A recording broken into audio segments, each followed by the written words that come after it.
Umabante na ang debut ni Jimwell Pacquiao sa pro ranks pero hindi nakaligtas sa mga pambabatikos matapos ang kanyang majority draw na laban kontra kay Brendan Lally na nagbukas ng mga tanong tungkol sa kanyang paghinga at gutom at paghahanda sa boxing. Ang ibang detalye alamin sa pag-abante ni Jonas Lavarias. Umani ng batikos ang naging unang professional fight ni Emmanuel Jimwell Pacquiao Jr. matapos ang majority draw decision sa laban kontra sa kapwa debutant na si Brendan Lally nitong linggo sa California, USA.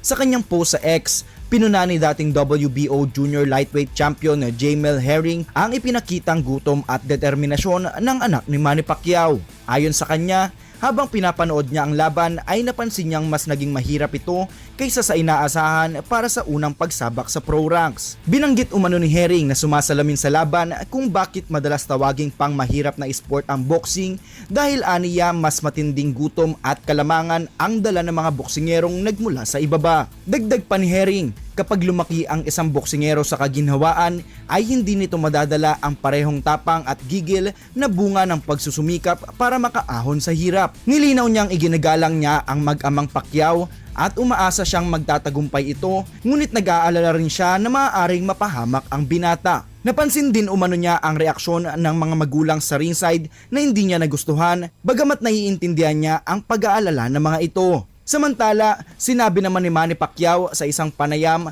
na maayos ang ipinakitang performance ng kanyang anak, lalo na't kakaunti pa lamang ang amateur experience ni Jimwell. Ipinahayag ng dating 8th Division Champion na mahalagang karanasan ito para sa binata at naniniwala siyang marami itong matututunan mula sa laban. Dagdag pa niya, ipinapayo niya sa anak na maglagay ng mas magandang estratehiya dahil hindi madali ang boxing, ngunit binigyan din niyang desisyon ni Jimwell ang pagpapatuloy sa pagiging boksingero at hindi niya ito pipigilan. We're expecting more, but it's good experience for him that he experienced professional fight like that. So I told him that it's not easy. Ahead of time, I told him that, this professional fight is not different to amateur and also sparring or training like that. And especially it's your first time, so now I'm sure he'll learn a lot for this first fight. He has his own decision. I cannot stop him if he want to continue to box. But what I'm gonna do is like to advise and input more strategy and knowledge about boxing. Because I always told him that boxing is not that easy. Ako, si Jonas Lavarias, Abante Sports, now na.